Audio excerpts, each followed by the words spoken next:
Harish, the best academy. Good evening everyone. Welcome to the Harish Academy. This is Pratap. Today we will discuss June 12th, 2026 current affairs in detail. ఇవాళ మన first topic ఒక important topic అండి. ఫార్మర్స్కి సంబంధించి నిన్న press information బ్యూరోలో ministry of agriculture and farmer welfare వ్యవసాయము మరియు రైతుల సంక్షేమ మంత్రిత్వ శాఖ ఒక ముఖ్యమైన వాట్సాప్ ఆర్టిఫిషియల్ ఇంటెలిజెన్స్ సలహా సేవల్ని ప్రారంభించింది.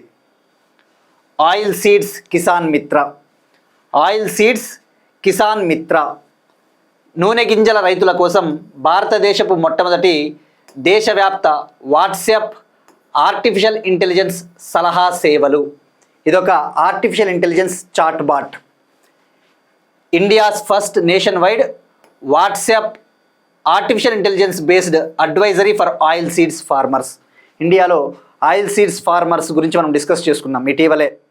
ఈ యొక్క నూనె గింజలు అంటే ఉదాహరణకు groundnut, mustard oil, sunflower oil ఇటువంటి ఉంటాయి కదా ఆయిల్ సీడ్స్. ఈ ఆయిల్ సీడ్స్ కల్టివేషన్లో ఈ నూనె గింజల సాగులో దేశంలోనే తెలంగాణ టాప్లో ఉందని చెప్పేసి కూడా తెలుసుకున్నాం మనము. సో మరి ఈ కాంటెక్స్లో ఆయిల్ సీడ్స్ ఫార్మర్స్ ఎవరైతే ఉంటారో వాళ్ళకి ఈ ఆయిల్ సీడ్స్ పంటలకు సంబంధించిన అవసరమైన సలహాలు, అవసరమైన అడ్వైజెస్ అందించేందుకు ఒక వాట్సాప్ ఆధారిత ఆర్టిఫిషియల్ ఇంటెలిజెన్స్ చాట్ బాట్ని agricultural and farmers welfare ministry launch చేసింది. వ్యవసాయ మరియు రైతుల సంక్షేమ మంత్రిత్వ శాఖ లాంచ్ చేసింది. దీని పేరేంటి? ఆయిల్ సీడ్స్ కిసాన్ మిత్ర. మరి ఇక్కడ మనము 1 by 1 కొన్ని పాయింట్స్ తెలుసుకోవాలండి. ఎప్పుడైనా కానీ ఇటువంటి చాట్ బాట్స్, ఇటువంటి పోర్టల్స్ వార్తల్లో ఉన్నప్పుడు దీన్ని ఎవరు డెవలప్ చేశారు, ఇది ఎలా వర్క్ చేస్తుంది, బేసిక్ థింగ్స్ తెలుసుకోవాలి. ఇక్కడ మీరు చూస్తే పేరు గుర్తుపెట్టుకోండి, ఆయిల్ సీడ్స్ కిసాన్ మిత్ర. ఏ ministry? Agriculture and farmers welfare ministry. First point. ఇక ఈ యాప్ ఈ చాట్ బాట్ ఎవరు డెవలప్ చేశారు? ఈ చాట్ బాట్ని ఎవరు డెవలప్ చేశారు అంటే Indian Council of Agricultural Research, ICAR సంస్థకు సంబంధించిన Indian Institute of Oil Seeds Research. Indian Council of Agricultural Research ఐకార్కు చెందిన Indian Institute of Oil Seeds Research సంస్థ డెవలప్ చేసింది. మరి ఐకార్ హెడ్ క్వార్టర్స్ వచ్చేసి న్యూఢిల్లీ. మరి ఐకార్కి ఒక అనుబంధ సంస్థలు ఉంటాయి కదా, సబ్సిడరీ బాడీస్. ఆ subsidiary body Indian Institute of Oil Seeds Research. దీని headquarters Hyderabad, Telangana. So గుర్తుపెట్టుకోండి, ఇది డెవలప్ చేసింది. మరి ఏ విధంగా అవసరమైన సలహాలు అందిస్తుంది? ఫర్ ఎగ్జాంపుల్ మనము ఆయిల్ సీడ్స్ ఫార్మర్స్, మనకి ఈ ఆయిల్ సీడ్స్ పంటలకు సంబంధించి ఏవైనా డౌట్స్ వచ్చినా, ఏ పంట వేయాలి, ఖరీఫ్ సీజన్లో ఏ పంట వేస్తే బాగుంటుంది, అలా ఏమైనా డౌట్స్ వస్తే ఆ చాట్ బాట్ ద్వారా మనము ఆన్సర్స్ పొందవచ్చు. అయితే ఫార్మర్స్ ఒక నెంబర్ని వాట్సాప్లో సేవ్ చేసుకోవాలి. ఈ నెంబర్ ఉందండి, ఈ నెంబర్ అవసరం లేదు, ఈ నెంబర్ని ఇక్కడ ఉందే +914024598180 నెంబర్ని ఆయిల్ సీడ్స్ కిసాన్ మిత్ర నేమ్తో, ఆ పేరుతో సేవ్ చేసుకోవాలి. 24/7 అంటే ఇక ఎల్లప్పుడూ ఇది మనకు అందుబాటులో ఉంటుంది. మరి ఇది ఒక మల్టీలింగ్వల్ ఏఐ చాట్ బాట్. అంటే ఏంటి? బహుభాషా చాట్ బాట్. మనకు వచ్చిన భాషలో, మనకి నచ్చిన భాషలో ఇది సలహాలు అందిస్తుంది. మన యొక్క ఓన్ లాంగ్వేజ్లో కూడా ఆన్సర్స్ ఇస్తుంది. సో ఇక్కడ గుర్తుపెట్టుకోండి, ఐకార్కి సంబంధించిన Indian Institute of Oil Seeds research Hyderabad సంస్థ దీన్ని డెవలప్ చేసింది. మరి ఇటువంటి చాట్ బాట్స్ చాలా ఇంపార్టెంట్ అండి. ఎందుకంటే మీరు చూస్తే 2025లో ఆంధ్రప్రదేశ్ ప్రభుత్వము దేశంలోనే మొట్టమొదటిసారిగా వాట్సాప్ గవర్నెన్స్ సర్వీసెస్ని స్టార్ట్ చేసింది. సిటిజన్స్కి అవసరమైన సర్వీసెస్ అందించడానికి. అలానే న్యాయ సేతు అనే ఒక ఏఐ చాట్ బాట్ గురించి కూడా మనం డిస్కస్ చేసుకున్నాం. సిటిజన్స్కి అవసరమైన న్యాయ సేవలు ఉచితంగా అందించడానికి. ఇట్లా ఒకసారి గుర్తు చేసుకోండి ఎప్పుడైనా కూడా. మరి ఆంధ్రప్రదేశ్ వేటిలో టాప్ ఉందండి? పప్పు ధాన్యాల సాగులో మనం డిస్కస్ చేసుకున్నాం. పప్పు ధాన్యాల సాగులో ఆంధ్రప్రదేశ్ టాప్లో ఉంది. Pulses. Next one important awards అండి. Sangeet Natak Academy awards. Sangeet Natak Academy awards 2024 మరియు 2025 సంవత్సరాలకు గాను సంగీత నాటక్ అకాడమీ అవార్డుల ప్రకటన. 2024 అండ్ 2025 ఇయర్స్కి గాను సంగీత్ నాటక్ అకాడమీ అవార్డ్స్ని అనౌన్స్ చేసింది, విన్నర్స్ని అనౌన్స్ చేసింది. మరి ఎప్పుడైనా ఎగ్జామ్ పాయింట్ ఆఫ్ వ్యూలో మనము తెలుసుకోవాల్సింది, వార్తల్లో ఇటువంటి అవార్డ్స్ న్యూస్లో ఉన్నప్పుడు, ఇటువంటి ఇంపార్టెంట్ అవార్డ్స్ న్యూస్లో ఉన్నప్పుడు 1 by 1 డీటెయిల్గా తెలుసుకోవాలి. సో ఈ అవార్డ్స్ దేనికి సంబంధించినవి అంటే పర్ఫార్మింగ్ ఆర్ట్స్కి సంబంధించిన అవార్డులు. అంటే సంగీతము, డ్యాన్సు, పప్పెట్రీ ఇలా ప్రదర్శించబడే ఆర్ట్స్ ఉంటాయి కదా, ఉదాహరణకు మ్యూజిక్, డ్యాన్సు, పప్పెట్రీ ఇటువంటి ఆర్ట్స్లలో ఎవరైతే బెస్ట్గా పర్ఫామ్ చేస్తారో వాళ్ళకి ఇచ్చే అవార్డ్స్. సో గుర్తుపెట్టుకోండి, పర్ఫార్మింగ్ ఆర్ట్స్. మరి ఎవరిస్తారు అంటే సంగీత్ నాటక అకాడమీ అనే ఒక సంస్థ, సంగీత్ నాటక అకాడమీ. మరి ఇది ఏ మంత్రిత్వ శాఖ కింద ఉంటుంది? కల్చర్ మినిస్ట్రీ కింద ఉంటుంది, సాంస్కృతిక మంత్రిత్వ శాఖ కింద ఉంటుంది. ఇదొక స్వయం ప్రతిపత్తి కలిగిన సంస్థ, అటానమస్ బాడీ. ఎప్పుడైనా గుర్తుపెట్టుకోండి, అవార్డ్స్ న్యూస్లో ఉన్నప్పుడు ఫస్ట్ మనము బ్యాక్గ్రౌండ్ తెలుసుకోవాలి. ఎవరు ఇస్తారు, ఎప్పటి నుంచి ఇస్తారు, ఎప్పటి నుంచి ఇస్తున్నారు, అటువంటివి. సో సంగీత్ నాటక అకాడమీ అనేది ఒక అటానమస్ బాడీ. ఈ సంగీత్ నాటక అకాడమీ 1953లో ఏర్పాటైందండి. 1953లో ఏర్పాటైంది. మరి లైక్ మీరు తెలుసుకోవాల్సింది, దీని హెడ్ క్వార్టర్స్ న్యూఢిల్లీ. సో ఇక్కడ మీరు ఫోకస్ చేస్తే ఈ సంగీత్ నాటక అకాడమీనే national academy of music, dance and డ్రామాగా పిలుస్తారు. National academy of music, dance and డ్రామాగా దీన్ని పిలుస్తారు. మరి ఫస్ట్ టైం ఈ అవార్డ్స్ని 1952లో అనౌన్స్ చేశారు, 1952లో అనౌన్స్ చేశారు. ఈ అవార్డ్స్ని ఎవ్రీ ఇయర్ ఇస్తారండి, యాన్యువల్ అవార్డ్స్ ఎవ్రీ ఇయర్ ఇస్తారు, రైట్. సో మరి ఇక్కడ ఈ అవార్డ్స్ని ఇచ్చినప్పుడు ఎన్ని కేటగిరీల్లో ఇస్తారు, అటువంటి బేసిక్ థింగ్స్ తెలుసుకోవాలండి. ఇక్కడ చూస్తే ఈ Sangeet Natak academy awards 2026 March 22 నుంచి మార్చ్ 26 వరకు న్యూఢిల్లీలో సంగీత నాటక అకాడమీకి సంబంధించిన జనరల్ కౌన్సిల్ ఒక మీటింగ్ నిర్వహించిందండి, అంటే మార్చి నెలలో. అప్పుడు ఈ యొక్క విన్నర్స్ని సెలెక్ట్ చేసింది, ఇప్పుడు అనౌన్స్ చేశారు. ఇవాళ ఈనాడు పేపర్లో కూడా ఇచ్చారు కదండి సంగీత నాటక అకాడమీ అవార్డుల గురించి. సో గుర్తుపెట్టుకోండి, మార్చ్ 22 నుంచి మార్చ్ 26 వరకు సంగీత నాటక అకాడమీకి సంబంధించిన జనరల్ కౌన్సిల్ మీటింగ్ జరిగింది న్యూఢిల్లీలో. మరి ఇక్కడ అవార్డ్స్ అనేవి 2 టైప్స్ ఉంటాయండి మెయిన్గా. ఇందులో సంగీత నాటక అకాడమీ ఇచ్చే అవార్డ్స్, ఎవ్రీ ఇయర్ ఇచ్చే అవార్డ్స్, ఇందులో 2 టైప్స్. ఒకటి అకాడమీ ఫెలోస్ అని చెప్పేసి ఒక కేటగిరీ ఉంటుంది, అకాడమీ ఫెలోస్. వీటినే అకాడమీ రత్న అవార్డ్స్ అని పిలుస్తారు. అకాడమీ రత్న ఇది సంగీత నాటక అకాడమీ ఇచ్చే అత్యున్నత పురస్కారాలు, అత్యున్నత అవార్డులు అని చెప్పవచ్చు. ఇది నాటక అకాడమీ యొక్క హయ్యెస్ట్ హానర్. ఏం పేరు? అకాడమీ ఫెలోస్ లేదా అకాడమీ రత్న అని కూడా పిలుస్తారు.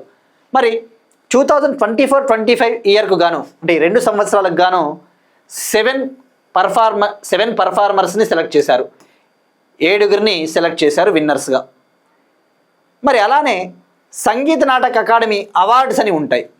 అకాడమీ ఫెలోస్ కాకుండా సంగీత నాటక అకాడమీ అవార్డ్స్ అని కూడా ఉంటాయి. వీటిని అకాడమీ పురస్కారాలు అంటారు. మరి 2024-25 ఈ 2 సంవత్సరాలకు గాను 108 మంది ఆర్టిస్టులను, 108 ఆర్టిస్టులను అకాడమీ పురస్కారాలు లేదా సంగీత నాటక అకాడమీ అవార్డ్స్కి విన్నర్స్గా ప్రకటించారు. సో ప్రతి పాయింట్ మనకి ఇంపార్టెంటే.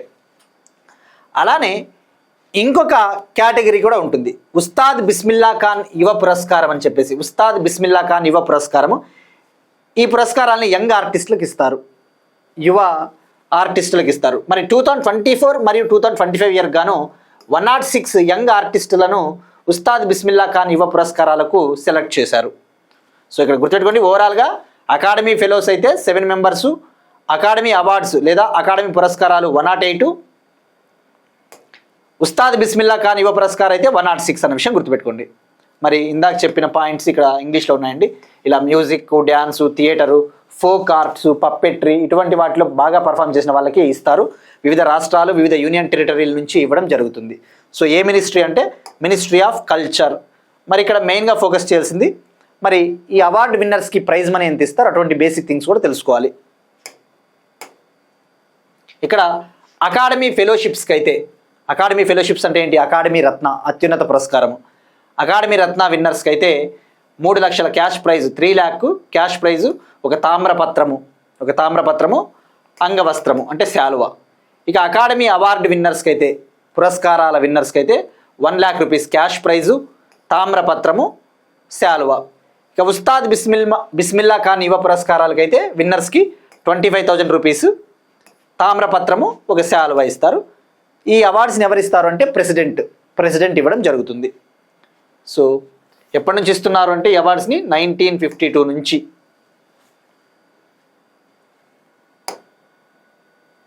ఇక్కడ సంగీత నాటక అకాడమీ అనేది 1953లో ఏర్పాటైందంటే దాని అర్థము ఇయర్ గురించి ఎక్కువగా టెన్షన్ పడద్దండి. 1952లో ఏర్పాటైనా అది 1953లో అధికారికంగా అది పూర్తి స్థాయిలో పనిచేయడం ప్రారంభించుంటుంది కాబట్టి అక్కడ ఎక్కువగా డౌట్ పడాల్సిన అవసరం లేదండి. ఇటువంటివి మీరు కావాల్సిన అఫీషియల్ వెబ్సైట్ కూడా చెక్ చేసుకోవచ్చు. ఎప్పుడైనా ఒక సంస్థ న్యూస్లో ఉన్నప్పుడు మనకి కొన్ని సోర్సెస్లో ఎగ్జాక్ట్ డేట్ కావాలి అంటే అధికారిక వెబ్సైట్లోకి పోతేనే మనకి క్లారిటీ వస్తుందండి.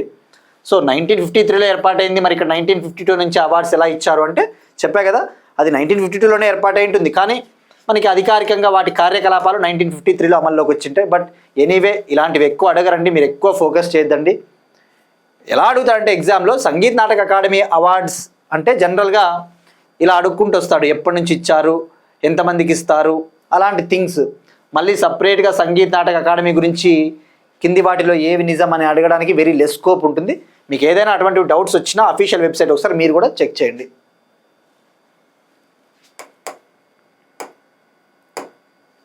ఇక మరి తెలుగు రాష్ట్రాల నుంచి ఎంతమంది సెలెక్ట్ అయ్యారు అంటే ఓవరాల్గా 18 మెంబర్స్ అని చెప్పేసి ఇవ్వడం జరిగిందండి ఇవాళ ఈనాడు పేపర్లో కూడా మీరు చూస్తే. మరి ఇందులో మనకి అందరి పేర్లు మనం గుర్తుపెట్టుకోవాల్సిన అవసరం కూడా లేదు. జస్ట్ ఫెలోషిప్ అకాడమీ రత్న అవార్డు ఎవరికి వచ్చిందో తెలుసుకోండి. తెలుగు రాష్ట్రాల నుంచి ఫెలోషిప్ అకాడమీ రత్న అవార్డు పసుమర్తి రత్తయ్య శర్మ గారు, ఈయన కూచిపూడి ఆర్టిస్ట్ పసుమర్తి రత్తయ్య శర్మ గారు. ఇక ఇవన్నీ మీరు స్క్రీన్ షాట్ తీసుకొని కూడా చదువుకోవచ్చండి, నో నీడ్ యాక్చువల్లీ. ఆ 18 మంది పేర్లు గుర్తుపెట్టుకోవాల్సిన అవసరం కూడా లేదు.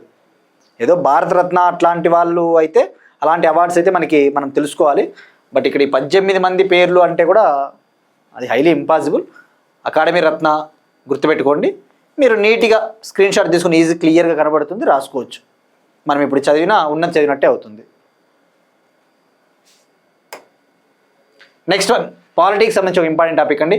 2027 నుంచి నార్త్ ఈస్టర్న్ ప్రాంతంలో ఆఫ్స్పా చట్టము ఉపసంహరణ. Union home minister Amit Shah గారు ఒక ఇంపార్టెంట్ ప్రకటన చేశారు, ఇంపార్టెంట్ అనౌన్స్మెంట్ చేశారు. 2027 నుంచి అంటే నెక్స్ట్ ఇయర్ నుంచి నార్త్ ఈస్టర్న్ ఏరియా ఏదైతే ఉందో నార్త్ ఈస్ట్ రాష్ట్రాల్లో ఆఫ్స్పా చట్టాన్ని మేము తొలగిస్తాము అని చెప్పేసి ఆఫ్స్పా యాక్ట్ని రిపీల్ చేస్తాము లేదా రిమూవ్ చేస్తాము. రిపీల్ ఆర్ రివోక్ అన్న ఒకటే. ఈ చట్టాన్ని మేము తొలగిస్తామని చెప్పేసి హోమ్ మినిస్టర్ అమిత్ షా గారు అనౌన్స్ చేశారు. మరి ఇక్కడ ఈ అనౌన్స్మెంట్ ఎప్పుడు చేశారు, ఎందుకు చేశారో తెలుసుకోవాలి. ఈ అనౌన్స్మెంట్ వచ్చేసి ఎప్పుడు చేశారు, ఎందుకు చేశారు మనము exam point of view important తెలుసుకోవాలండి. సో మరి ఈ అనౌన్స్మెంట్ ఎప్పుడు చేశారు అంటే సెంట్రల్ గవర్నమెంట్కి, అస్సాం గవర్నమెంట్కి, నాగాల్యాండ్ గవర్నమెంట్కి మధ్య ఒక త్రైపాక్షిక ఒప్పందం కుదిరింది. అస్సాంకి నాగాల్యాండ్కి బార్డర్ ఏరియాస్ ఉంటాయి కదా, అస్సాము నాగాల్యాండ్తో బార్డర్ని షేర్ చేసుకుంటుంది. అస్సాంకి నాగాల్యాండ్కి మధ్య డిస్ప్యూటెడ్ బార్డర్ ఏరియాస్ ఏవైతే ఉంటాయో వివాదాస్పద సరిహద్దు ప్రాంతాలలో ఖనిజాలు మరియు ముడి చమురు నిక్షేపాల అన్వేషణ కోసము ఒక త్రైపాక్షిక ఒప్పందము సెంట్రల్ గవర్నమెంటు, అస్సాము మరియు నాగాల్యాండ్తో ఒప్పందం కుదిరింది. అస్సాం నాగాల్యాండ్ బార్డర్ని షేర్ చేసుకుంటాయి రెండు కూడా. మరి ఆ బార్డర్లో కూడా కొన్ని డిస్ప్యూటెడ్ ఏరియాస్ ఉంటాయి, సరిహద్దు వివాదాలు. ఆ డిస్ప్యూటెడ్ ఏరియాస్లో మినరలు, ఆయిల్ ఎక్స్ప్లోరేషన్ కోసము ఒక tripartite agreement central government, Assam, Nagaland మధ్య కుదిరింది. అక్కడ అనౌన్స్మెంట్ చేశారు. మరి ఇక్కడ ఆఫ్స్పా అంటే ఈ చట్టం యొక్క పూర్తి పేరు తెలుసుకోవాలి. Armed forces special powers act. Armed forces special powers act 1958. తెలుగులో చెప్పాలంటే సాయుధ దళాల ప్రత్యేక అధికారాల చట్టం 1958. మరి ఈ చట్టం చాలా ఇంపార్టెంట్ పాలిటీ పాయింట్ ఆఫ్ వ్యూలో. ఈ చట్టాన్ని 1958లో తీసుకొని వచ్చారు. ఈ చట్టము మినిస్ట్రీ ఆఫ్ హోమ్ అఫైర్స్ పరిధిలో ఉంటుంది, హోంమంత్రిత్వ శాఖ జ్యూరిస్డిక్షన్లో ఉంటుంది ఈ చట్టము. మరి ఈ చట్టం అసలు ఎందుకు, ఈ చట్టం వల్ల లాభం ఏంటి? ఈ చట్టము ఈ పారామిలిటరీ ఫోర్సెస్ ఉంటాయి కదా, సెంట్రల్ ఆర్మ్డ్ పారామిలిటరీ ఫోర్సెస్, ఉదాహరణకు సిఆర్పిఎఫ్ భద్రతా దళాలు, అస్సాం రైఫిల్స్, ఇటువంటి పారామిలిటరీ ఫోర్సెస్కి ఎక్స్ట్రాడినరీ పవర్స్ ఇస్తుంది, అత్యున్నత అధికారాలుగా. అంటే ఇక ఎవరినైనా కూడా అరెస్ట్ చేయవచ్చు. ఎవరినైనా కూడా అంటే ఫర్ ఎగ్జాంపుల్ అస్సాంలో ఈ చట్టం అమల్లో ఉంది అనుకుందాం. అస్సాంలో లా అండ్ ఆర్డరు వైలేట్ అయ్యింది, అక్కడ లా అండ్ ఆర్డర్ అనేది దెబ్బతినింది, శాంతి దెబ్బతినింది అన్నప్పుడు ఏం చేస్తారు అంటే ఒక ప్రాంతాన్ని కల్లోల ప్రాంతంగా అక్కడి గవర్నరు లేదా సెంట్రల్ గవర్నమెంట్ డిక్లేర్ చేస్తుంది, ఈ ప్రాంతంలో శాంతి భద్రతలు దెబ్బతిన్నాయి, లేదంటే ఈ ప్రాంతంలో లా అండ్ ఆర్డర్ దెబ్బతిందని చెప్పేసి. అప్పుడు ఈ ఆఫ్స్పా చట్టం కింద ఈ పారామిలిటరీ ఫోర్సెస్కి ఎక్స్ట్రాడినరీ పవర్స్ ఇస్తారు. అప్పుడు వీళ్ళు ఏం చేస్తారు, ఎవరైతే చట్టాన్ని ఉల్లంఘిస్తూ ఉన్నారో, శాంతి భద్రతలను ఉల్లంఘిస్తూ ఉన్నారో వారెంట్ లేకుండానే వాళ్ళని అరెస్ట్ చేయొచ్చు, లేదంటే వాళ్ళని చంపేయచ్చు వాళ్ళ దగ్గర ఉన్న వెపన్స్తో. వాళ్ళకి రక్షణ కూడా ఉంటుంది, వాళ్ళకి లీగల్ ఇమ్యూనిటీ కూడా ఉంటుంది, అన్ని పవర్స్ వాళ్ళకి వస్తాయి. దీనివల్ల ఏమవుతుంది, కొద్దిగా ఆ ప్రజలకి ఈ సాయుధ దళాలకి మధ్య కొద్దిగా లైక్ ఎన్విరాన్మెంట్ కూడా దెబ్బతింటుంది. సో ఈ చట్టం అనేది కూడా కొద్దిగా వివాదాస్పదమైన చట్టము, డిస్ప్యూటెడ్ యాక్ట్ ఇది. సో 2027 నుంచి ఈ నార్త్ ఈస్ట్ స్టేట్లో మేము ఈ చట్టాన్ని రిమూవ్ చేస్తామని చెప్పారు. అంటే దాని అర్థం ఏంటి, నార్త్ ఈస్ట్ స్టేట్స్ డెవలప్ అవుతూ ఉన్నాయి, ఇక అక్కడ లా అండ్ ఆర్డర్ లైక్ అందుబాటులోకి వచ్చింది, లా అండ్ ఆర్డర్ అనేది కంట్రోల్లోకి వచ్చింది. సో ఈ చట్టం అనేది ఇక అవసరం లేదు అనే అర్థం వస్తుంది. సో ఎనీవే కొద్దిగా బ్యాక్గ్రౌండ్. ఇప్పుడు ఆ యాక్ట్ గురించి ప్రతి పాయింట్ తెలుసుకోవాలండి, పాలిటీలో హెల్ప్ అవుతుంది. ఇవాళ హిందూ పేపర్లో ఇచ్చాడు ఇది. ఇక్కడ చూస్తే ఆఫ్స్పా యాక్ట్ 1958 మిలిటరీకి ఎక్స్ట్రాడినరీ పవర్స్ ఇస్తుంది. మరి ప్రజెంట్ ఈ చట్టము ఏ రాష్ట్రాల్లో అమల్లో ఉంది అంటే నాగాలాండ్, అస్సాం, మణిపూర్, అరుణాచల్ ప్రదేశ్. నాగాలాండ్, అస్సాం, మణిపూర్, అరుణాచల్ ప్రదేశ్లో అమల్లో ఉంది. ఇక 2015లో త్రిపురలో దీన్ని ఎత్తివేశారు, 2015లో త్రిపురలో దీన్ని లిఫ్ట్ చేశారు, 2018లో మేఘాలయలో దీన్ని తొలగించారు, ఎత్తివేశారు. ఇక 1980స్లోనే మిజోరంలో దీన్ని లైక్ రిమూవ్ చేశారు, తొలగించారు. మరి జమ్మూ కాశ్మీర్లో ఉంది, యూనియన్ టెరిటరీ అయిన జమ్మూ కాశ్మీర్లో కూడా ఉంది. అయితే ఇది సపరేట్ చట్టము, armed forces Jammu and Kashmir special powers act 1990 పేరిట అమల్లో ఉంది. సో గుర్తుపెట్టుకొని ప్రజెంట్ 4 రాష్ట్రాలు జమ్మూ అండ్ కాశ్మీర్లో ఉంది. మరి 2027 నుంచి ఈ నార్త్ ఈస్ట్ రాష్ట్రాల్లో మేము దీన్ని తొలగిస్తాము, 1 లేదా 2 రాష్ట్రాల్లో మాత్రం ఉంచితే ఉంచొచ్చు అని చెప్పేసి ప్రకటన చేశారు. మరి ఇక్కడ కీ ప్రొవిజన్స్ తెలుసుకోవాలి, ఈ చట్టంలో ఉన్న ముఖ్యమైన నిబంధనలు. ఇందులో ఒక సెక్షన్ ఉంటుంది, సెక్షన్ 3. ఆ సెక్షన్ 3 ఏం చెప్తుందంటే, ఏ ప్రాంతంలో అయితే ఈ లా అండ్ ఆర్డరు, శాంతి భద్రతలు దెబ్బతిన్నాయో ఆ ప్రాంతాన్ని కల్లోల ప్రాంతంగా ప్రకటిస్తారు అక్కడి గవర్నరు లేదా సెంట్రల్ గవర్నమెంట్. ఒక ఏరియాలో లా అండ్ ఆర్డర్ కనుక డిస్టర్బ్ అయిందనుకోండి, ఆ ఏరియాని డిస్టర్బ్డ్ ఏరియాగా అనౌన్స్ చేస్తారు గవర్నరు లేదా సెంట్రల్ గవర్నమెంట్. ఏ సెక్షన్ 3. మరి అప్పుడు అది డిస్టర్బ్డ్ ఏరియాగా ప్రకటించిన తర్వాత సెక్షన్ 4 కింద ఈ ఆర్మ్డ్ ఫోర్సెస్కి స్పెషల్ పవర్స్ ఇస్తారు. ఈ యొక్క చట్టం రాసుకోండి, చట్టము, సెక్షను. మరి అప్పుడు వాళ్ళు ఇక ఎవరినైనా చంపేయవచ్చు, అరెస్ట్ చేయవచ్చు వారెంట్ లేకుండానే. అలానే 5 లేదా అంతకంటే ఎక్కువ వ్యక్తులు కనుక గుమిగూడితే వాళ్ళని లైక్ డిస్పర్స్ చేస్తారు, prohibit assembly of 5 or more persons. ఇక అలానే సెక్షన్ 6 కింద వాళ్ళకి ఆ యొక్క ఆర్మీ అధికారులకి ఇక పూర్తి స్థాయిలో రక్షణ ఉంటుంది. Immunity to armed forces personnel, section 6 అంటే ఏంటి, వాళ్ళకి ఎటువంటి న్యాయ విచారణ ఉండదు, వాళ్ళపైన లీగల్ ప్రొటెక్షన్ ఉంటుంది. అంటిల్ అంటే సెంట్రల్ గవర్నమెంట్ కనుక ఏమన్నా శాంక్షన్ చేస్తే, ఒకవేళ కేంద్ర ప్రభుత్వం అనుమతిస్తే వాళ్ళపైన విచారణ చేయవచ్చు. ఇక ఎవరినైతే అరెస్ట్ చేస్తారో, ఈ ఆర్మ్డ్ ఫోర్సెస్ ఎవరినైతే అరెస్ట్ చేస్తారో ఆ అరెస్ట్ చేసిన వ్యక్తిని దగ్గరలో ఉన్న పోలీస్ స్టేషన్లో సబ్మిట్ చేయాలి, హ్యాండ్ ఓవర్ చేయాలి. సో ఇవి మోర్ దాన్ ఎనఫ్ అండి. ఈ పాయింట్స్ పాలిటీలో కవర్ అవుతాయి. పాలిటీలో మీరు నార్త్ ఈస్ట్ స్టేట్స్ గురించి చదివేటప్పుడు ఇది హెల్ప్ అవుతుంది. ఆ సెక్షన్స్ గుర్తుపెట్టుకోండి. ఇక ఇలాంటివి చాలా ఇంపార్టెంట్ అండి. మీరు చూస్తే ఈ మధ్యకాలంలో మినిస్ట్రీ ఆఫ్ హోమ్ అఫైర్స్, ముఖ్యంగా హోమ్ మినిస్టర్ అమిత్ షా గారు ఫ్యూ మంత్స్ బ్యాక్ ప్రకటించారు, మార్చ్ మిడ్లో ఏమని ప్రకటించారు, ఇండియా ఇప్పుడు నక్సల్ ఫ్రీ కంట్రీ అని చెప్పేసి, భారతదేశంలో మావోయిజము లేదా నక్సలిజము ముగిసిపోయింది, ఎండ్ అయిందని చెప్పేసి కూడా ప్రకటించారు. మరి మనం టార్గెట్ పెట్టుకున్నాం కదా, నక్సలిజాన్ని ఎప్పటికల్లా ఎలిమినేట్ చేయాలి, 2026 మార్చ్ 31 కల్లా నక్సల్ ఫ్రీ ఇండియా కావాలని చెప్పేసి టార్గెట్ పెట్టుకున్నాం. ఇప్పుడు ఆ టార్గెట్ మనం సాధించాం. తెలంగాణ కూడా నక్సల్ ఫ్రీ అయింది. ఇప్పుడు తెలంగాణలో కూడా నక్సలిజం అంతమొందించాము అని చెప్పేసి కూడా గవర్నమెంట్ ప్రకటించింది. సో ఇట్లా ఒకసారి you need to recollect the things which are related to these kind of topics. Next one, politics సంబంధించి ఒక ఇంపార్టెంట్ టాపిక్ అండి.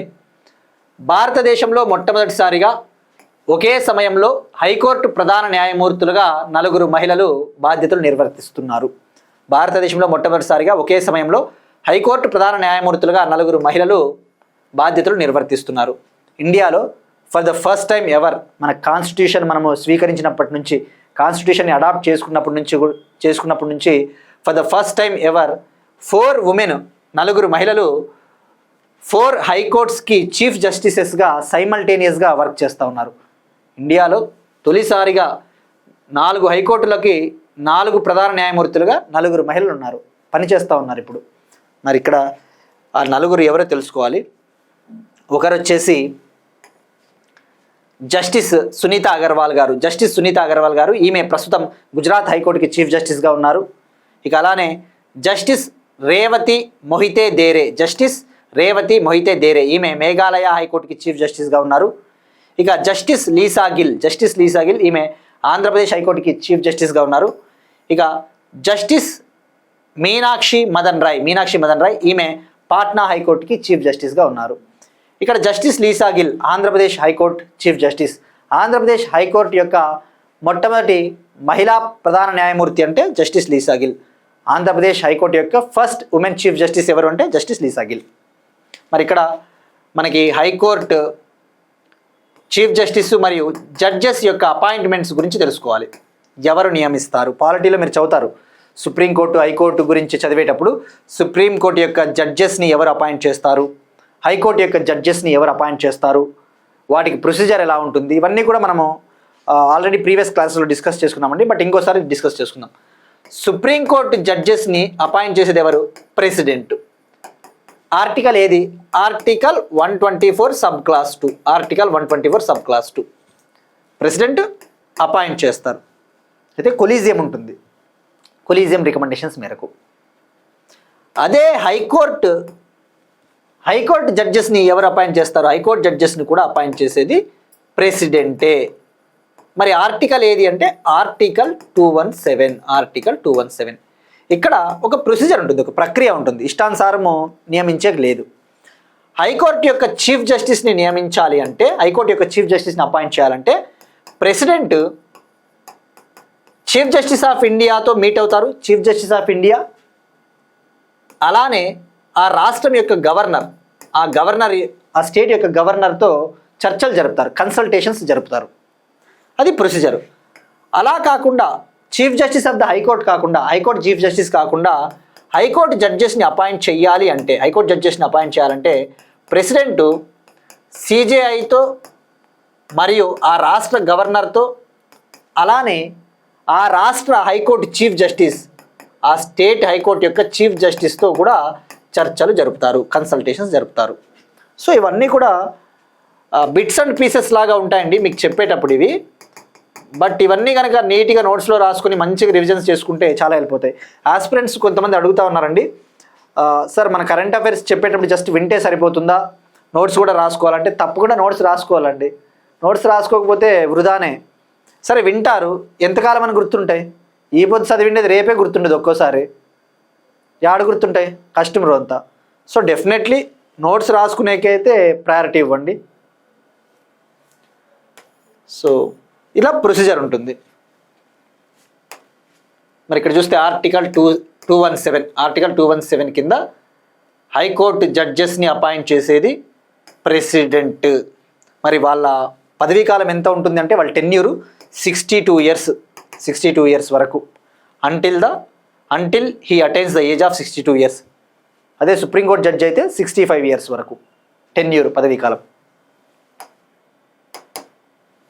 Next one states current affairs అండి. కేరళ గవర్నమెంట్ ఒక స్కీమ్ని లాంచ్ చేసింది, ఒక ఉచిత బస్సు ప్రయాణ పథకము, ప్రియదర్శిని ఉచిత బస్సు ప్రయాణ పథకం. కేరళ గవర్నమెంట్ ప్రియదర్శిని అనే ఒక ఫ్రీ బస్ ట్రావెల్ స్కీమ్ని లాంచ్ చేసింది. ఇక యాజ్ యూజువల్ మహిళల కోసం లాంచ్ చేసిన స్కీమ్, ఉమెన్ కోసం లాంచ్ చేసిన స్కీము. మరి ఇక్కడ ఇటువంటి ఉచిత బస్సు ప్రయాణ పథకాలు, ముఖ్యంగా మహిళలకు ఉచిత బస్సు ప్రయాణ పథకాల విషయానికి వస్తే మన తెలుగు రాష్ట్రాలు ముందంజలో ఉన్నాయి అమలు చేయడంలో. ఆంధ్రప్రదేశ్ అయితే స్త్రీ శక్తి అని, తెలంగాణ అయితే మహాలక్ష్మి అని చెప్పేసి ఆ స్కీమ్ల పేర్లతో already free bus travel for ఉమెన్ని ఇంప్లిమెంట్ చేస్తూ ఉన్నాయి. మరి ఇప్పుడు కేరళ కూడా ఆ జాబితాలో చేరింది. మరి ఇక్కడ చూస్తే ఈ బస్సులో మహిళలు కూర్చొని ఉన్నారు. ఈ ఆంటీ ఏమో నేచర్ని ఎంజాయ్ చేస్తూ ఉంది, ఈ అవ్వ ఇక్కడ డిస్కషన్స్ పెట్టింది, ఈ పెద్దామేమో మా పిల్లల్ని ఎట్లా చదివించుకోవాలా అని చెప్పేసి కొంత మదన పడుతూ ఉంది. ఇక్కడ మధ్యలో కొన్ని సీట్లు ఖాళీగా ఉన్నాయండి, అంటే నెక్స్ట్ స్టాపుల్లో ఎక్కుతారేమో ఉమెన్. సో ప్రియదర్శిని ఉచిత బస్సు ప్రయాణ పథకము. మరి ఇక్కడ మనం తెలుసుకోవాల్సింది ఈ స్కీమ్కి సంబంధించి జస్ట్ ఒక 2 పాయింట్లు. సో వీళ్ళు ordinary Keralam state road transport corporation బస్సులలో జూన్ 15 నుంచి ఉచితంగా ప్రయాణించవచ్చు. కేరళ ఉమెన్ ఎవరైతే ఉంటారో ordinary Keralam state road transport corporation బస్సులు, ఆర్డినరీ బస్సుల్లో జూన్ 15 నుంచి ఫ్రీగా ట్రావెల్ చేయొచ్చు. ఇక ఫస్ట్ ఫేజ్లో భాగంగా అన్ని రకాల మహిళలు, ఆల్ ఎలిజిబుల్ ఉమెన్ ట్రావెల్ చేయొచ్చు. ఇక ఈ యొక్క స్కీమ్ ద్వారా కేరళం గవర్నమెంట్కి సంవత్సరానికి 800 crore ఖర్చు అవుతుంది. 800 crore.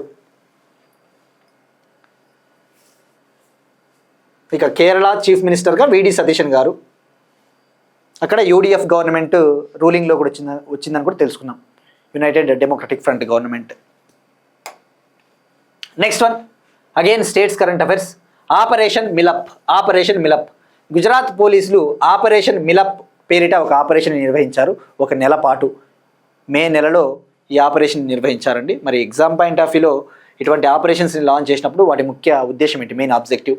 Operation Milap Gujarat police launch చేసిన ఒక ఆపరేషన్. దీని ముఖ్య ఉద్దేశము గుజరాత్లో మిస్ అయిన పర్సన్స్ ఎవరైతే ఉంటారో, మిస్ అయిన వ్యక్తుల్ని గుర్తించి వాళ్ళని వాళ్ళ వద్దకు చేర్చడానికి లాంచ్ చేసిన ఆపరేషన్. మిస్ అయిన పర్సన్స్, ముఖ్యంగా మిస్ అయిన చిల్డ్రన్ ఎవరైతే ఉంటారో వాళ్ళని ఐడెంటిఫై చేసి వాళ్ళ రిలేటివ్స్ చెంతకు వాళ్ళని చేర్చే ఆపరేషన్ అనమాట. ఇందులో భాగంగా 1470 మందిని ఎవరైతే మిస్ అయి ఉంటారో వాళ్ళని రక్షించారు గుజరాత్ పోలీసులు. మరి ఇక్కడ సింపుల్గా అండి, జస్ట్ ఆబ్జెక్టివ్ గుర్తుపెట్టుకోవాలి. ఇక్కడ ఆస్పిరెంట్స్కి లింకప్ చేసుకోవాలి. ఇక్కడ జనరల్గా ఇటువంటివి మనము ఆపరేషన్ మిలప్ అంటే గుజరాత్, దాని ముఖ్య ఉద్దేశం సరిపోతుంది. బట్ మన తెలుగు రాష్ట్రాలు ఏమైనా ఇటువంటివి లాంచ్ చేశాయా? ఉదాహరణకు తెలంగాణ మిస్ అయిన చిల్డ్రన్ ఎవరైతే ఉంటారో, చిన్నారులు, బాలలు, బాలికలు, అటువంటి వాళ్ళని రక్షించడానికి ఆపరేషన్ స్మైల్ అని చెప్పేసి తెలంగాణ ఉమెన్స్ సేఫ్టీ వింగ్ గతంలో లాంచ్ చేసింది. దీన్నే ఆపరేషన్ ముస్కాన్ అంటారు. Operation smile or operation Muskaan అని. ఇది తెలంగాణ కరెంట్ అఫైర్స్.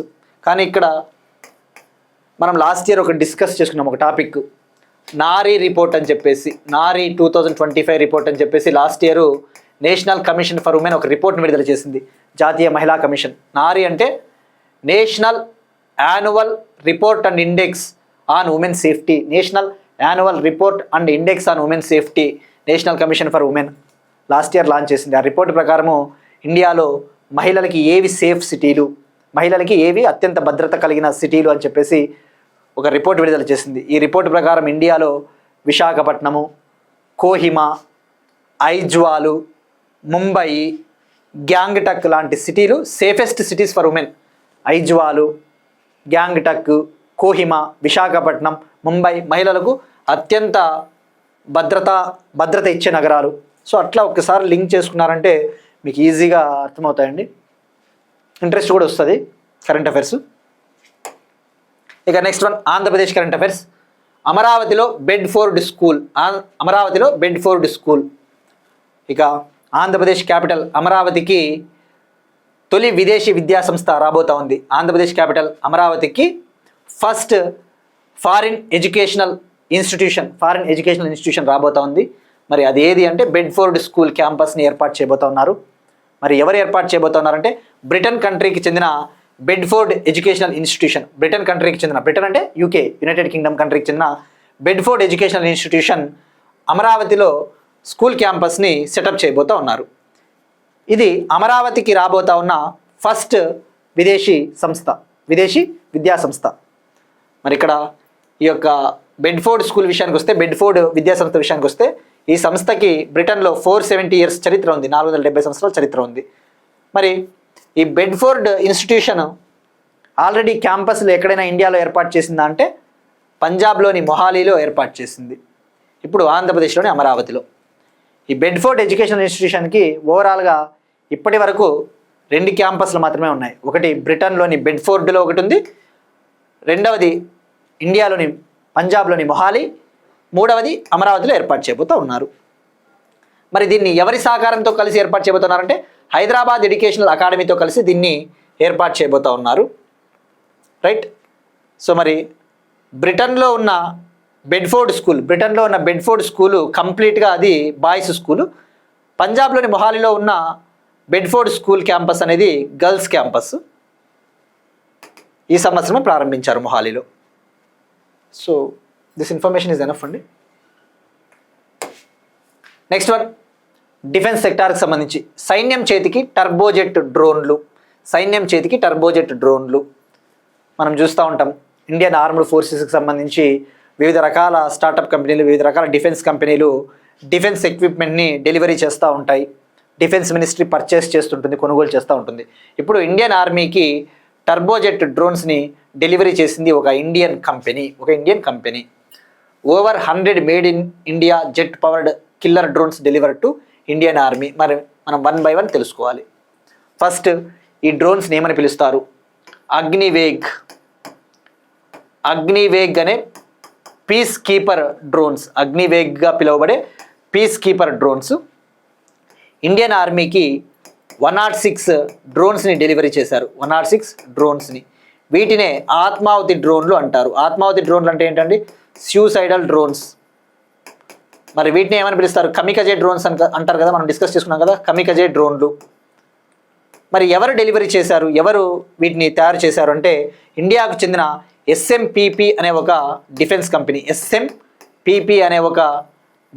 కంపెనీ. మరి వీటి రేంజ్ ఎంత? రేంజ్ వచ్చేసి 180 కిలోమీటర్స్, 180 కిలోమీటర్ల వరకు దూసుకుని పోగలవు. గంటకు 450 కిలోమీటర్ స్పీడ్తో దూసుకుని పోతాయి. 450 km/h స్పీడ్. సో ఎన్ని డెలివరీ చేశారు? 106. పేరు గుర్తుపెట్టుకోండి, అగ్నివేగ్ పీస్ కీపర్ డ్రోన్స్. ఇవి చాలా ఖచ్చితత్వంతో పనిచేస్తాయి. ఇందులో జామింగ్ సిస్టమ్స్ కావచ్చు, అన్నీ ఉంటాయి. హై ప్రెసిషన్ ఉంటుంది. ప్రెసిషన్ అంటే చాలా ఖచ్చితత్వం ఎక్కువ ఉంటుంది. నెక్స్ట్ వన్, హెల్త్ సెక్టార్, ఆరోగ్య రంగానికి సంబంధించిన ఇంపార్టెంట్ టాపిక్ అండి. కేరళలో పెరుగుతున్న షిగెల్లోసిస్ కేసులు. మరి హెల్త్ సెక్టార్ పరంగా చూస్తే వివిధ రకాల వ్యాధులు వస్తూ ఉంటాయి.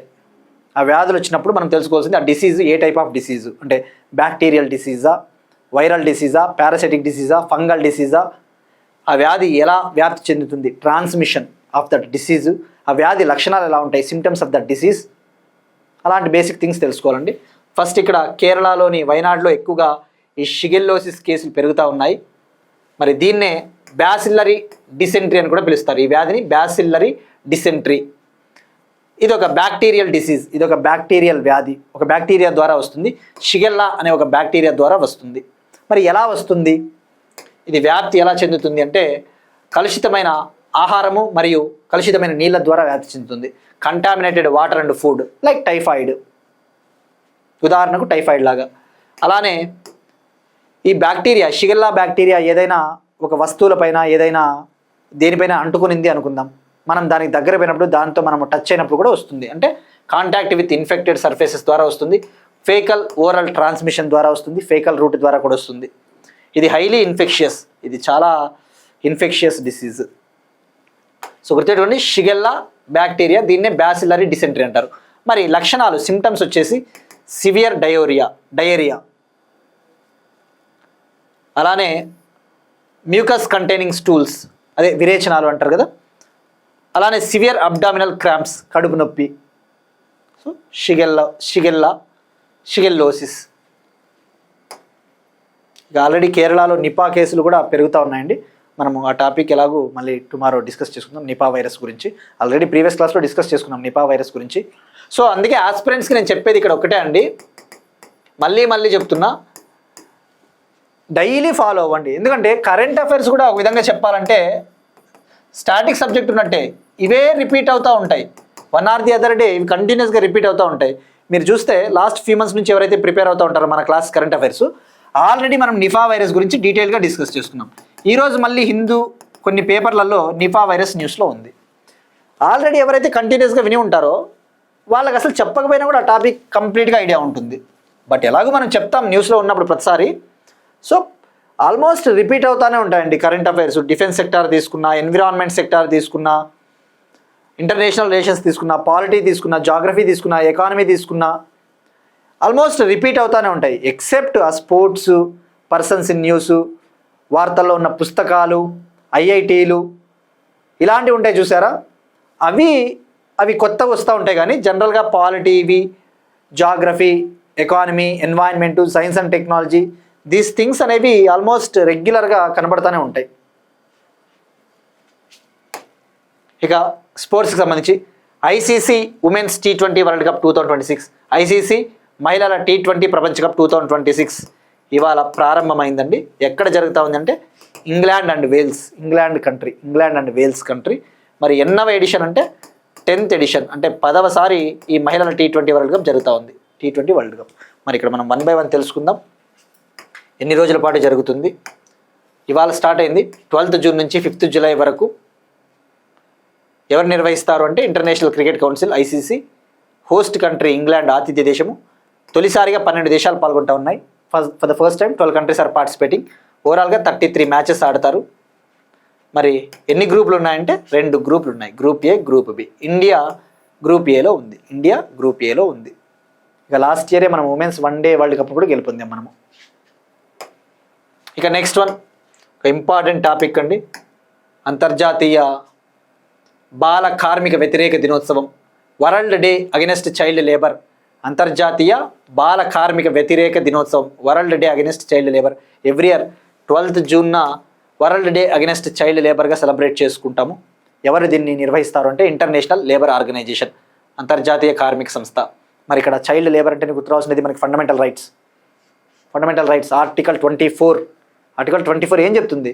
14 ఏళ్ల లోపు వయసున్న పిల్లలు ఎవరైతే ఉంటారో వాళ్ళని ప్రమాదకరమైన పరిస్థితులున్న ఫ్యాక్టరీలలో వాళ్ళని ఉపాధికి నియమించుకోరాదు అని చెప్తుంది article 24. What it tells? 14 years age లోపు ఉన్న చిల్డ్రన్ ఎవరైతే ఉంటారో వాళ్ళని హజార్డస్ ఫ్యాక్టరీస్ ఉంటాయి కదా, అంటే చాలా భయంకరమైన, హానికరమైన, ప్రమాదకరమైన పరిస్థితులు ఉన్న ఫ్యాక్టరీలలో వాళ్ళని నియమించుకోరాదు, వాళ్ళకి పని అప్పచెప్పరాదు. అది ఆర్టికల్ 24. అట్లా లింక్ చేసుకోవాలి ఒకసారి. సో మరి every year international labour organization ఈ చైల్డ్ లేబర్ని నిర్మూలించాలి అని చెప్పేసి ఒక ఇంపార్టెంట్ డేని నిర్వహిస్తూ ఉంది. ఫర్ ద ఫస్ట్ టైం తొలిసారిగా 2002లో ఈ డేని ILO కండక్ట్ చేసింది. మరి థీమ్ ఏంటి? థీమ్ వచ్చేసి red card to child labour, fair play for children, decent work for adults. Red card to child labour, fair play for children, decent work for adults. అంటే ఏంటి? Child లేబర్కి red card చెప్పాలి అంటే ఏంటి? దానికి స్వస్తి పలకాలి. పిల్లలకి డీసెంట్ వర్క్ ఇవ్వాలి, అడల్ట్స్కి డీసెంట్ వర్క్ ఇవ్వాలి, కొద్దిగా వయసులో ఉన్న వాళ్ళకి డీసెంట్ వర్క్ ఇవ్వాలి. మరి ఇక్కడ మీరు చూస్తే ఆర్టికల్ 24 ఫండమెంటల్ రైట్స్ పార్ట్ 3 ప్రాథమిక హక్కులు, prohibition of employment of children in factories. ఇది నేను చెప్పిన పాయింట్ ఇక్కడ ఇంగ్లీష్లో ఉందండి, ఇట్లా లింక్ చేసుకోండి. ఇక్కడైతే ILOకి సంబంధించి 2 కన్వెన్షన్స్ ఉంటాయి. ఎప్పుడైనా కానీ నేను మళ్ళీ చెప్తున్నానండి ఆస్పిరెంట్స్కి, రోజుకొక దినోత్సవము వార్తల్లో ఉంటుంది. ఈరోజు అంతర్జాతీయ బాల కార్మిక దినోత్సవం, ఇది ఇంపార్టెంట్. ఒకరోజు వరల్డ్ ఓషన్స్ డే అంటాడు, ఇంటర్నేషనల్ మౌంటైన్స్ డే అంటాడు, అంతర్జాతీయ పర్వతాల దినోత్సవం, రకరకాలుగా ఉంటాయి. అవి జనరల్గా SSC లేదంటే RRB లాంటి ఎగ్జామ్లలో అయితే అంతర్జాతీయ మౌంటైన్స్ దినోత్సవం, అంతర్జాతీయ పర్వతాల దినోత్సవం ఎప్పుడు, అట్లా ఏమైనా అడగడానికి పిచ్చి అడగడానికి ఛాన్స్ ఉంటుంది. మీరు గుర్తుపెట్టుకుంటారా అంటే మనం చేసే రివిజన్స్ని బట్టి ఆధారపడి ఉంటుందండి. కానీ సబ్జెక్ట్కి కనుక కొన్ని మనం లింక్ చేసుకున్నాం అనుకో, కరెంట్ అఫైర్స్ చెప్పేటప్పుడు సబ్జెక్ట్కి లింక్ చేసుకుంటే అవి మనకి కోర్ సబ్జెక్టులలో హెల్ప్ అవుతాయండి. ఎలా హెల్ప్ అవుతాయి నేను ఇప్పుడు చూపిస్తానండి. ఇక్కడ ఇంటర్నేషనల్ లేబర్ ఆర్గనైజేషను చైల్డ్ లేబర్కి సంబంధించి 2 కన్వెన్షన్స్ని గతంలో తీసుకుని వచ్చింది, 2 ఒప్పందాలు చైల్డ్ లేబర్ని నిర్మూలించాలి అని చెప్పేసి. ఒకటి ILO కన్వెన్షన్ 138, మరొకటి ILO కన్వెన్షన్ 182. ILO కన్వెన్షన్ 138 ఏం చెప్తుందంటే పిల్లలకి పని అప్పచెప్పాలంటే కొద్దిగా మినిమం ఏజ్ ఉండాలి, కనీస వయసు ఉండాలి అని చెప్తుంది. ఇక ILO కన్వెన్షన్ 182 ఏం చెప్తుందంటే కొన్ని రకాల చైల్డ్ లేబర్స్ని మనము నిర్మూలించాలి, వరస్ట్ ఫార్మ్స్ ఆఫ్ చైల్డ్ లేబర్ని ఎలిమినేట్ చేయాలి అని చెప్తుంది. మరి ప్రపంచవ్యాప్తంగా ఇప్పుడు తీసుకుంటే ప్రపంచవ్యాప్తంగా 138 మిలియన్ చిల్డ్రన్ చైల్డ్ లేబర్లో ఉన్నారు, చైల్డ్ లేబర్గా పనిచేస్తూ ఉన్నారు. మరి ఇక్కడ ఈ కన్వెన్షన్స్ చెప్పినప్పుడు ఇలాంటివి అవసరమా అని మీకు రావచ్చండి డౌట్. ఆ డౌటే పెట్టుకోవద్దండి. ఎందుకు చెప్తున్నానంటే ప్రతిదీ కూడా ఎలా అడుగుతున్నాడో నేను కొద్దిగా రీసెర్చ్ చేసి చెప్పడం జరుగుతుంది. ఈ ILO కన్వెన్షన్ 138, 182 మీరు world day against child labour theme మర్చిపోయినా కూడా పెద్ద మునిగిపోయేది ఏమి ఉండదు. ఎందుకంటే ప్రతి ఒక్కరికి థీమ్ గుర్తుంటుందా అంటే అంత ఈజీ కాదు. కానీ ఇవి మాత్రం బేసిక్స్ ప్రతి ఒక్కరూ గుర్తుపెట్టుకొని తీరాల్సిందేదే. ఈ 2 ఒప్పందాలు మనకి చాలా ఇంపార్టెంట్. ఎందుకంటే ఇక్కడ మీరు చూసుకుంటే యూపీఎస్సి సివిల్స్ 2018లో యూపీఎస్సి 2018 ప్రిలిమ్స్లో ఈ కన్వెన్షన్స్ గురించి డైరెక్ట్గా క్వశ్చన్ అడిగాడు. ఏమని అడిగాడు?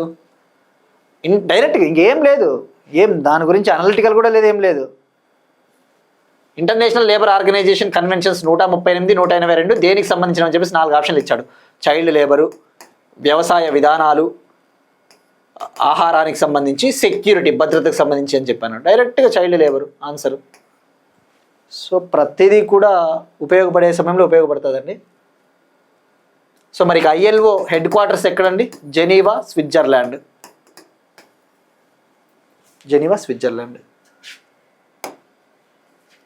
ఇక ఇవాళ క్వశ్చన్ అండి, మనం డిస్కస్ చేసుకున్న టాపిక్కే. మనం ఇటీవల డిస్కస్ చేసుకున్నాం కదా, బాన్ క్లైమేట్ కాన్ఫరెన్స్ 2026. మరి ఇది ఏ కంట్రీలో జరిగింది? ఆ కాంటెక్స్ట్లో మనం గ్రూప్ ఆఫ్ 77 గురించి, ఈ కూటమి గురించి డిస్కస్ చేసుకున్నాం. ఇందులో ఎన్ని కంట్రీస్ ఉన్నాయి, దీని హెడ్ క్వార్టర్స్ ఎక్కడ, ఎప్పుడు ఏర్పాటైంది, ఇటువంటి బేసిక్ థింగ్స్. ఇక నేను అడిగిన క్వశ్చన్కి ఆన్సర్ అండి, భవ్య స్కీమ్. మనం డిస్కస్ చేసుకున్నాం కదా, భవ్య స్కీమ్ని లాంచ్ చేసిన మంత్రిత్వ శాఖ ministry of commerce and industry, పరిశ్రమలు మరియు వాణిజ్య మంత్రిత్వ శాఖ మంత్రి పీయూష్ గోయల్ గారు. భవ్య అంటే భారత్ ఔద్యోగిక్ వికాస్ యోజన. ఈ స్కీమ్ ముఖ్య ఉద్దేశము ఇండియాలో 100 ఇండస్ట్రియల్ పార్క్స్ని డెవలప్ చేయాలి. ఈ స్కీమ్ వ్యాలిడిటీ, ఈ స్కీమ్ యొక్క డ్యూరేషన్ వచ్చేసి ఇది 6 ఏళ్ల పాటు అమల్లో ఉంటుంది. 2026-27 నుంచి 2031-32 వరకు. దీనికి కేటాయించిన బడ్జెట్ 33,660 crore, 33,660 కోట్లు. ఇది సెంట్రల్ సెక్టార్ స్కీమ్, కేంద్ర ప్రభుత్వ పథకము. మరి ఈ స్కీమ్లో భాగంగా ఒక్కొక్క ఎకరాకి 1 కోటి రూపాయలు ఆర్థిక సహాయం అందిస్తుంది కేంద్ర ప్రభుత్వం. ఆ ఇండస్ట్రియల్ పార్క్స్ ఏర్పాటు చేయడానికి ఒక్కొక్క ఎకరాకి 1 కోటి రూపాయలు ఆర్థిక సహాయం అందిస్తుంది. ఇవి వాటి కరెంట్ అఫైర్స్. మనం ఒకసారి క్విక్గా రీక్యాప్ చూద్దాం.